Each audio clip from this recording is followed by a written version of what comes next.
Good morning. Welcome to Live True with JT.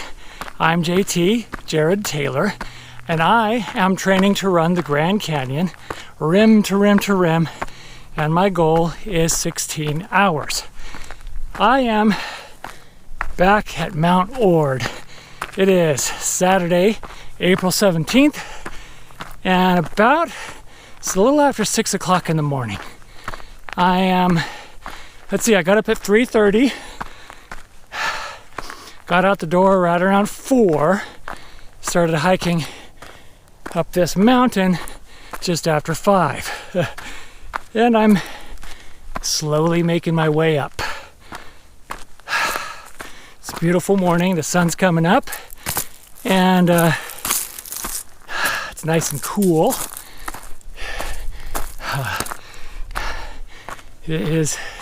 It's beautiful. I mean, last time we were here last week, we talked about, how this place has just been burnt to a crisp, basically. But it's still very beautiful. And it's just hard to get over the sort of the shock and awe of, the devastation that we can see so easily, but it's still, you already see greenery coming back, and it'll take quite a long time for it to come back, like several years, but you can see it's already starting, and that's pretty cool.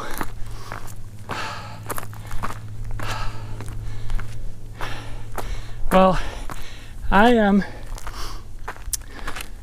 my goal is to do this twice today, and we'll see. I feel pretty good. I think I might be going a little too fast though. I think I probably need to slow it down, so I'm getting just a little bit tired.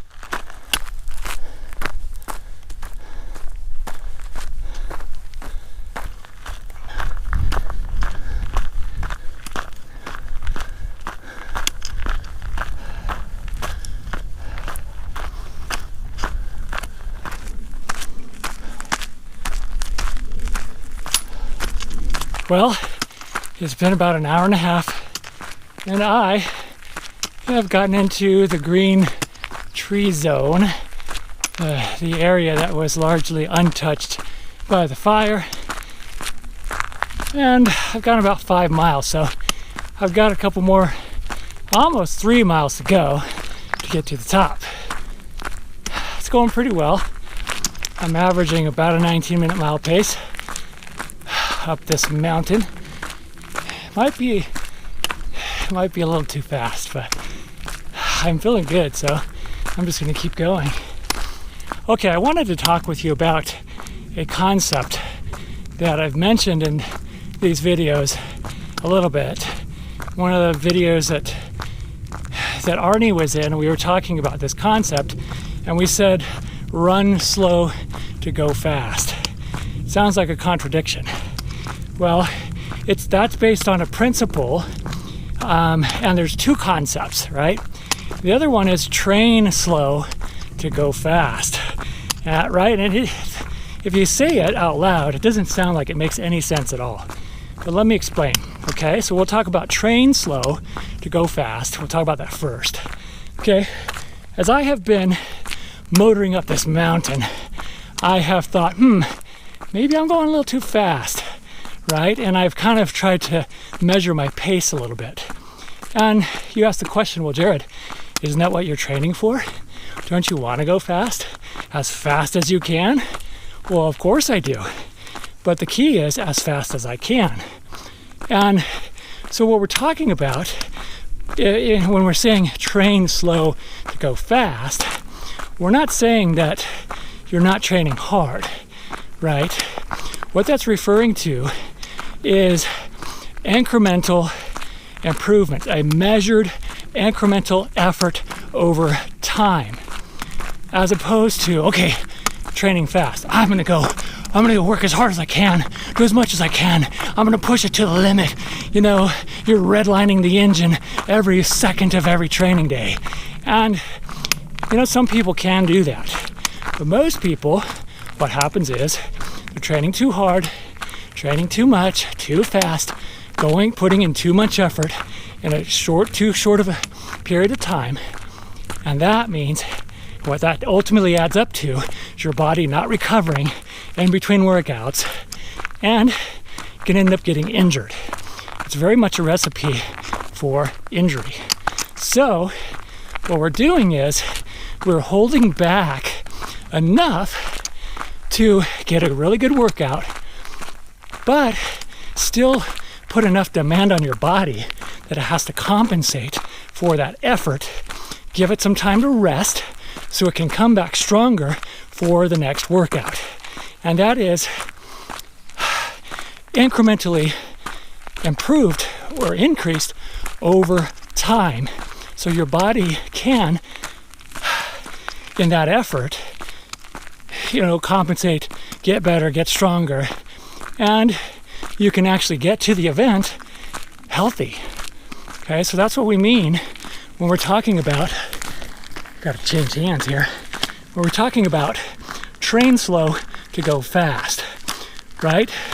So we are being more calculated, more measured about our training efforts so we can be healthy, we can improve, and go as fast as we want, or I should say, as we're capable of based on our training on event day. Okay, so that's train slow to go fast. I'm losing my breath here. Okay, getting closer to the top. I don't know what the actual elevation is, but the area is a little bit thinner. But I'm also walking uphill and talking, so. Okay, so let's talk about, switch hands again. Let's talk about run slow to go fast. This is event day, okay? So you've been training, getting prepared for your big event. Whether that is, like in my case, rim to rim to rim, and I don't know what it is for you, whatever it might be. Okay, but we use that as an example since that's what these videos are about. And I have a goal. I have a time in mind. I want to do that in 16 hours, right? I talk about it all the time. And that is going fast for me right now. So on the day, I don't want to necessarily go fast to go fast. I know that sounds like I'm talking in circles and it doesn't make any sense. But here, let me explain, okay? So, just like we were talking about with, let me catch my breath for a second. Just like we were talking about with train slow to go fast, on the day, I don't want to go so fast in the beginning that I burn up all my energy, burn up all my reserves too early, right? So I'm not going to have the gas pedal down to the floor the whole entire time because one, the engine can only take so much for so long, right? Even the high performance racing cars have a tough time performing at that level for long periods of time, right? Your body's no different. So I can't be thinking in my mind, go fast, go fast, go fast, go fast. So if I end up going too fast, expending too much energy too early, then my body will want to stop and recover before I'm done with the event. So the net result is you try to go fast, but you actually end up going slow. because you burn up, you burn out, you wear out too soon. And that's what we're talking about. So it's a delicate balance, right? It's hard because in training, we want to train hard, and that's kind of drilled into our society, particularly in the US, right? We think about no pain, no gain. And there is some relative truth to that, but it's not nearly what people try to emphasize, right? There will be far much more pain if you get injured, if you're putting in too much effort too soon and you get injured. Well, that pain is not worth it. Trust me. Okay? Been there, done that. It's not fun. Okay?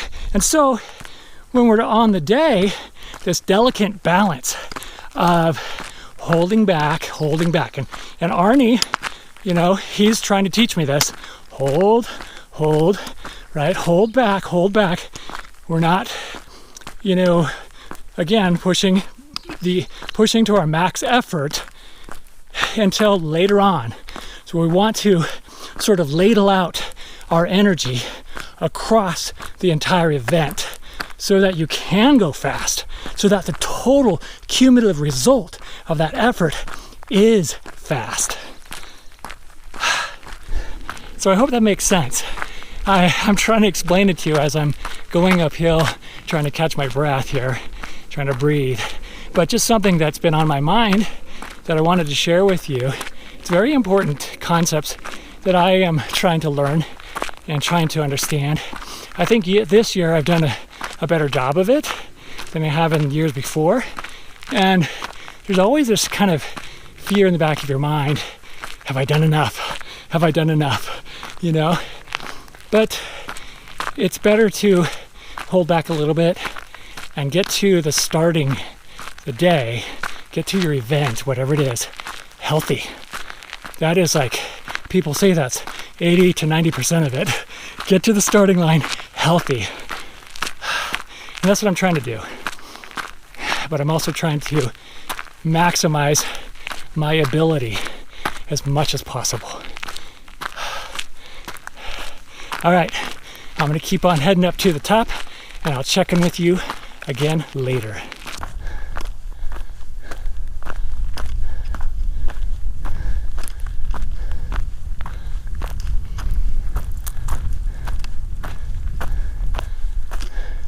Okay, I got to the top and I've turned around. I didn't want to spend too much time up here.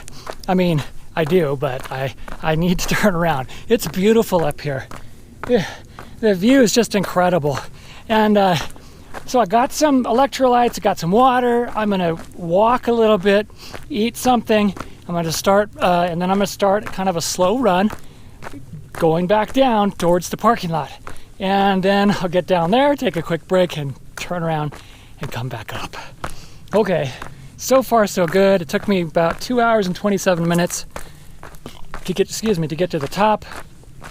Still averaging about a 19-minute mile pace. I feel pretty good. Some minor, tiny little aches and pains here and there, but nothing that I think I need to be concerned about at this point. So I'll just kind of keep an eye on that stuff, and hopefully everything will be just fine. Bunch of mountain bikers up here today, and it's pretty awesome watching them scream down the hill. Pretty cool. I'm not gonna be able to do that. Well, I was able to get up to the top and back down to the parking lot in about 4 hours and 10 minutes. That's about a little over 15 miles, and took about a 10-minute break, and now I'm off again up the mountain. Quite honestly, I don't feel that great right now. Maybe I did go too fast earlier on. I don't know, but I just had something to eat, got some water. I'm gonna get some electrolytes here in a minute. We'll see. I'm expecting that I'll start feeling better here in a little bit. But right now, all I want to do is turn around, get in the car, and drive home. I don't want to do this. But that's what my body says. My mind and my spirit says, you need to do this. You can do this. Keep doing this. And you'll be so glad when you did. I'm trying to listen to that voice.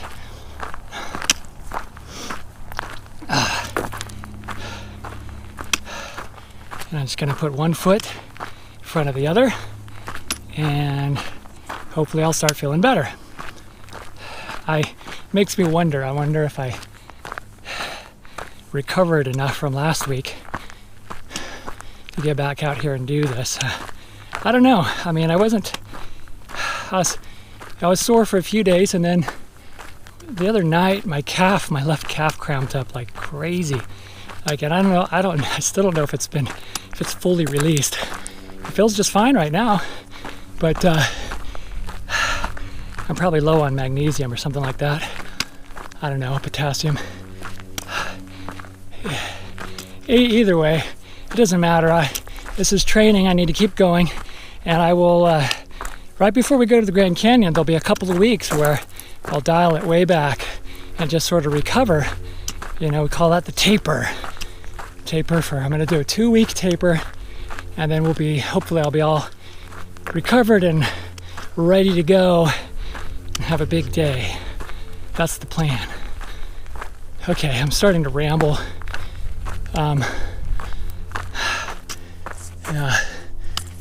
You get feeling tired, and you know, you're walking alone on this mountain, start to feel really isolated, and you know, you can have some thoughts creep in that are not the best, not the most supportive, and you can feel a little lonely, you know.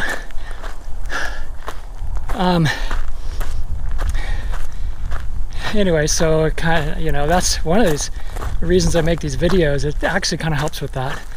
I can bring this camera along. I got you out with me, so it's like I'm not alone at all. You're with me, you know. It gives me something to do to keep my mind off of what I'm doing, if that makes sense. So I'm not thinking about if I'm tired or what, unless I'm telling you about it. Wow. And I'm actually starting to feel better. All right, well, I'm going to keep working on this, and I will talk with you in a little bit. Look who I ran into.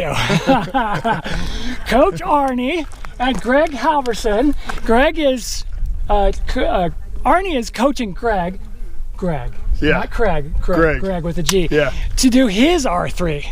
And they're up here on Mount Ord training. Yeah. So awesome. Yeah. Yeah. So you guys have a report for the day? Tell them what you've done so far. Go hard. What have we done so far? We've made it to the top. And you know what? Greg is helping me to train for my double, because with Greg, I have to work on my walking speed, especially downhill.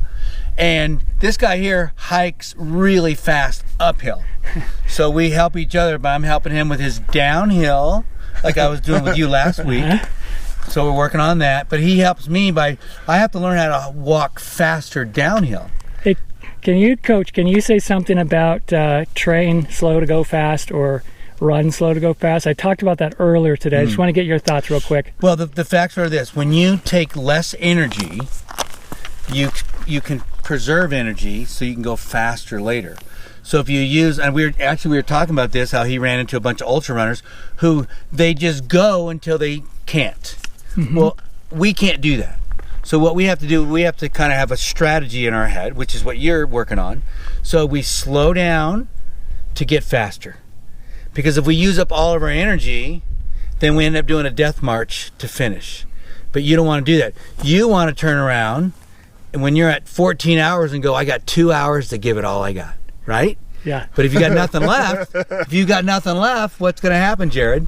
You're gonna run out. You're gonna crash. Yeah. And then you're crawling, and you'll waste so much time. You'll be unhappy. Put it that way. I'll be very unhappy. So Greg's working on. But Greg's I'll be crying quite a bit. So we're working on stuff too. Awesome. Well, it's so great to run into these guys. Yeah. Greg, it's nice to meet you. Yeah. And Arnie, it's always good to see you. And my wife loved your video. Really? That's awesome. Just so you know. Good. Well, because you're in it, right? Well, no, the star. No, but she was. She sees enough of him. Yeah, exactly. I gotta watch this. No. All right. Well, good luck, guys. Have a great time on the rest of your trip. Yeah. And I am trying to get to the top. I might stop a little short. So you're gonna do a double. Yeah. Nice. Oh, you can do a double. Nice. Good for Today you. you have to, Jared. That's It's so awesome. nice. Just a few weeks out, and it's nice and cool. Yeah, And we got you're gonna clouds feel so coming. good when you get almost 8,000 feet of vertical today. Yeah. You're gonna be ready. You're gonna be ready. Do it. All right. Do it. See you awesome. guys. Take it easy. Good to meet you. That's so awesome. That's so great. You know, I'm in the middle of just feeling sorry for myself. And out pops from nowhere Coach Arnie and Greg Halverson. Greg, I've seen you on Facebook. I'm glad to meet you in person. It's so cool. And I'm glad that it's fun to share a similar passion. Wow. Man, all of a sudden I just feel a little more motivated. That's awesome. Okay, well, I'm going to keep soldiering forward and see what I got left. Okay, I'll catch up with you a little later. We'll see what happens. I'll give you an update in another mile or two. Okay. I thought I would give you a little update. I just passed the 20-mile mark. That's the spot that last week I was up here. I came up for round 2 and I stopped right there and turned around. So I've passed that up. So every step now is one step further than I've gone so far this year. And I am feeling a little better. I have to say I've gotten into a little bit of a rhythm. Got a little more water, a little more electrolytes, and I'm feeling a little bit better. And we got some cloud cover. I think that helps too. It's nice and cool today. It's been cool all day, and that certainly makes it easier. So I'm still really tired, but I'm feeling better, and I'm going to keep going. So I'm going to keep going and keep going. And then I'll check in with you. Oh, there's the sun. And I'll check in with you, I don't know, a little bit later. Okay, well, I am working my way up towards the top. I'm getting closer and closer. And I'm also keeping an eye on the clouds. It's definitely raining over there towards Payson. And the clouds are steadily gathering and working their way this way. You know, I don't know if it will turn into anything, but at the same time, I don't want to be up here. If there's a downpour, the water will just go everywhere, all over the place, because of how barren the landscape is. So I'm just looking at that closely. I think I've decided that I'm not gonna go past the gate. The gate is almost at the summit. I might turn around sooner. I am feeling pretty good. I think, you know, I could get to the top no problem, which is great, because earlier I just really didn't want to do it. You know, I just wasn't feeling that good. I felt just fine. Oh, that's an airplane. I thought it might be thunder, but no. Yeah, I don't know if you could see the clouds back there. You could see the rain, the mountains out that way. It's a good distance away, but over the last several minutes, the clouds have gotten thicker and thicker, and the wind has become more and more steady, which leads me to believe that it's just coming this way. Whether or not it's actually going to rain here, I don't know, but honestly, I don't want to be here if it does. So I'm just keeping an eye on it, but I'm probably turn around here in a little bit, actually. I think that's probably just a wise thing to do.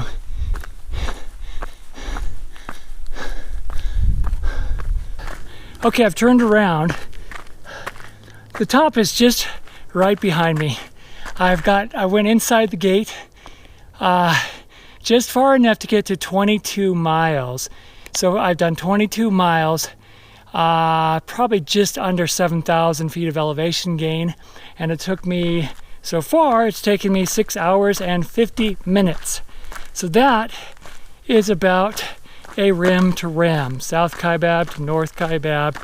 If I can do that on the day, I would be just ecstatic. That would be incredible. Then I would need to take like a 10-minute break and then head back down across towards Bright Angel. It's so hard to know, you know, if you're going to be able to hold that pace. So far, my average pace across the day, this is going up and going down, is 18:38. So that is significantly faster than what I've been doing the last couple of weeks, and over a sustained incline and sustained decline. The decline makes up for it. It kind of skews the numbers, but that's pretty close to what the Grand Canyon is.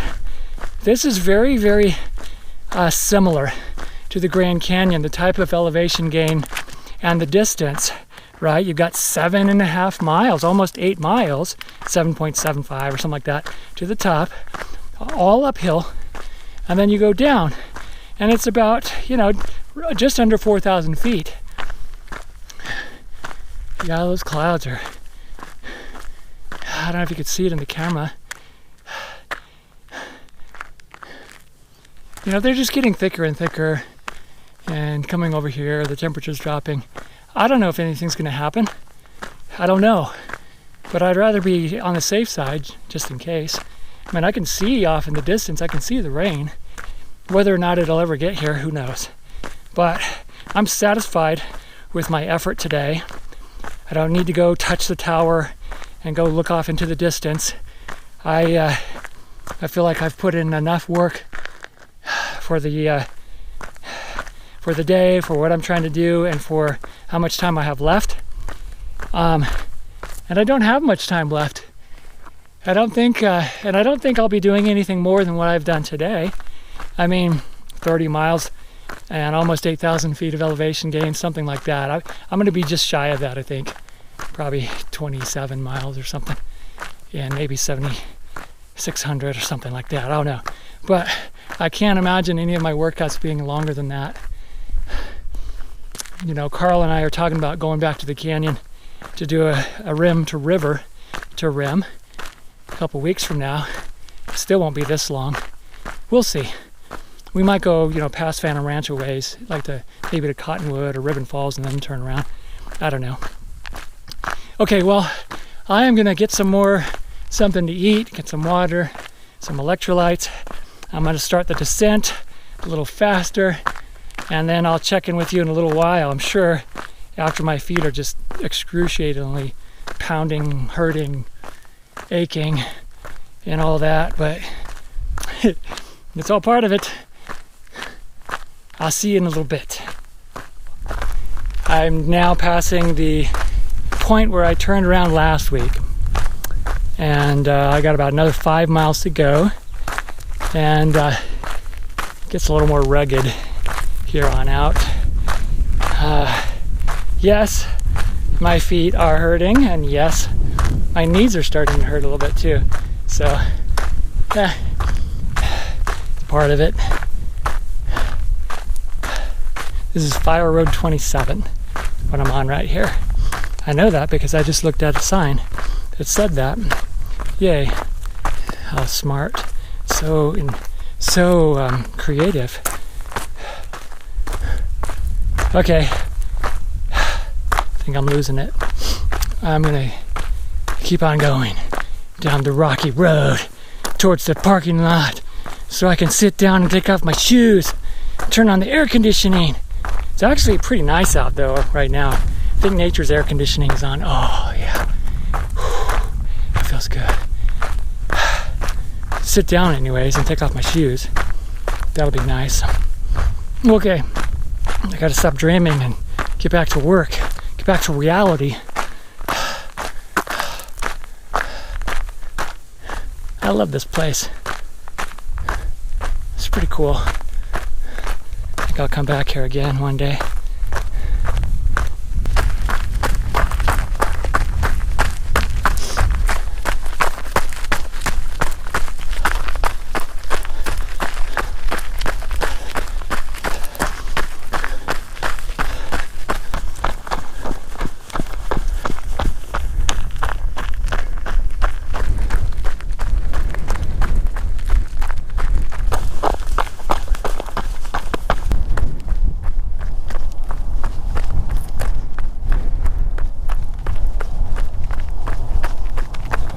Okay, I made it.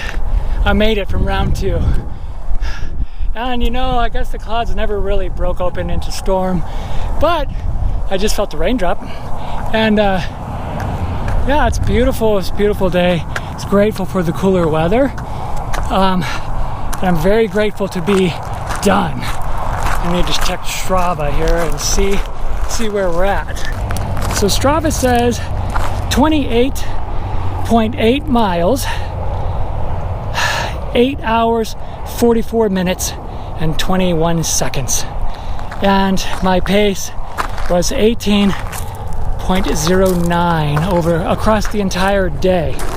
So pretty happy with that. And you know, that tells me that I'm in pretty good shape if I can continue that. If I could continue that pace for the rest, for the duration, then I should have a good shot, a good chance of hitting my goal. It's always easy to talk about it. Well, I hope you enjoyed today's video, and I'm gonna enjoy relaxing. And until then, I'll see you next time.